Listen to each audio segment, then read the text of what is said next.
Hi guys, so I'm gonna read a really obscure comic called The Blue Blaze. So this is in Mystic Comics #1. So this is a Timely comic or Marvel comic. Marvel was called Timely Comics back in the 40s. So The Blue Blaze by Harry Douglas. Come on, Butch, the professor can't wait all night. We gotta get these bodies. Say, what's the matter? You got the jumps? In loving memory of Spencer Keane, who died in the prime of his life, 1852.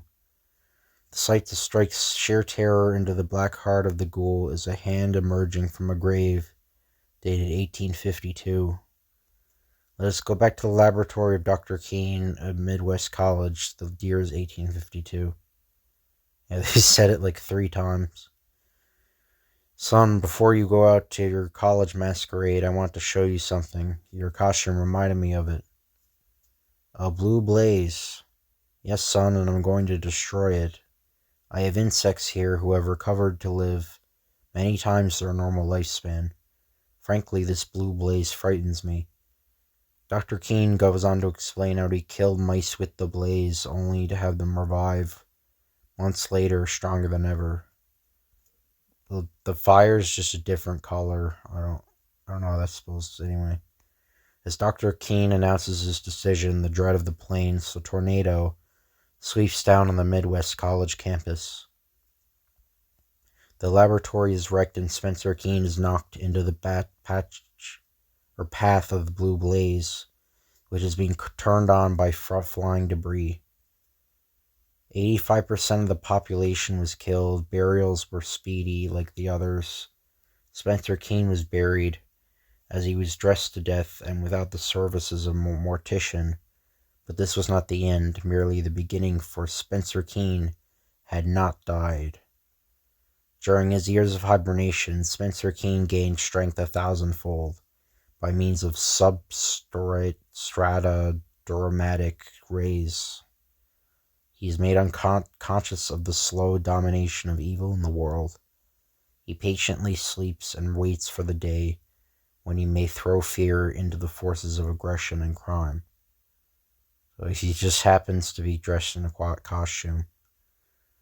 1940, 88 years after burial, the blue blaze arises to meet two terrorized ghouls. In desperation, they empty their automatics into the blue blaze. The bullets bounce off the resurrected super tough blue blaze. Butch has a heart attack as blue blaze proceeds to interrogate the thug's killer scheming. Take a shot every time they say blue blaze. Now scum, talk. Gone is every vestige of bravado in the infamous killer.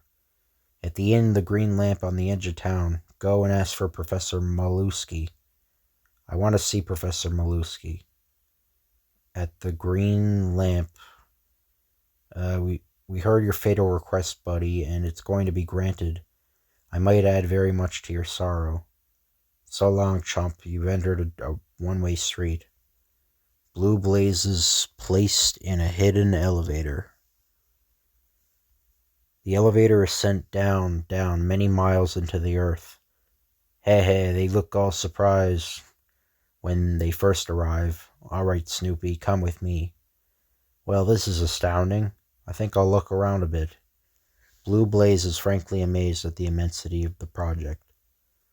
There's going to be some changes in this setup, so we might as well start right now.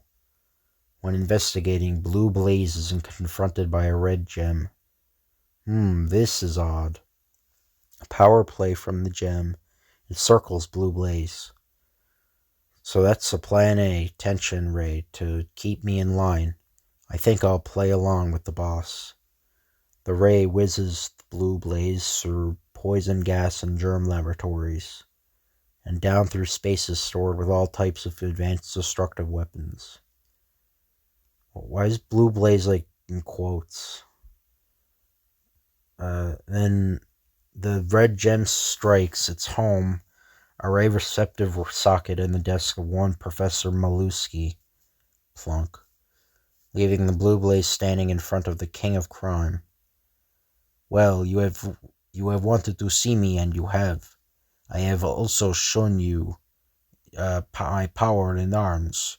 You have seen things that men on the surface don't even dream exists. The cost of this show is cheap. It's your life. One moment, Professor. Who will man your machines? At this question, Blue Blaze sees something flitting through the professor's eyes. Fear. His eyes are closed. His eyes are closed. For that very bright question, you shall die by my hand. Immediately. I have my own ideas about that. One peep out of you and I'll ram this fist right down your throat. The professor is forced to take his guests to the army dormitory. They enter a dungeon and see gibbering monsters. Their eyes are filled with a nameless dread. Ye gods, so that's what happened to the corpses. These are my men. A pleasant lot, eh? I have 50 of these creatures, created by my own brain. I control them by this deductor ray on the end of their shrouds. Of course, they have no brains, only nerve reactions, and this makes them perfect subjects. Now you will want to know what I'm going to do with them. I'm going to rule the world my way, and there isn't an agency or institution capable of stopping me. Those stupid henchmen of mine on the surface are first on my elimination list. That is after you, then. Don't tell me you'll murder, bomb, and destroy and wreck our civilization. In a corner of the satanic dungeon, the blue blaze is shown the control tube and a new type automatic. You don't say much, but then you are probably made speechless by my great accomplishments. Listen to me, you sneering egomaniac. You have wasted your talents on crime, but there are millions of men who have worked for the preservation and not the destruction of the world. Those men have weapons too, as you will soon find out. Yeah, if they're talking about, like, governments, I guess that's wrong. But anyway, you're alright when you have all the cards, Professor. Now let's see how you act in face of opposition. Bang, bang. The automatic is ineffective against the hard blue blaze. Okay. And now I speak to you, Professor, in the only language your kind will ever understand. Smack. The professor gets the beating of his life. Blue blaze. Delivers a final blow that sends Mollusky crashing through his control tube. Bam, crash. With the destruction of the tube, the professor loses his grip on the fiendish monsters. They run amok. Explosions follow Blue Blaze in his dash for an exit. He dives deep into a subterranean stream while back in the ghastly dungeon. Professor Mollusky recovers to meet an avenging corpse. The underground empire is rocked from end to end as they wreck, bomb, and destroy everything in sight. Boom! The Blue Blaze finally emerges out of a quiet rural lake. At a recording laboratory in distant New York, the seismograph recorded an earthquake in South America and one out west.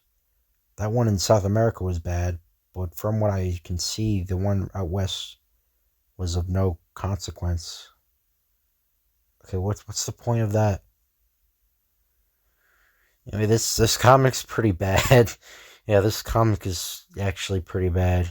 So sorry about that, but anyway, I hope you guys enjoyed this video. Sorry the comic was bad. If you could like, comment, or subscribe, that'd be appreciated, and I'll see you guys later.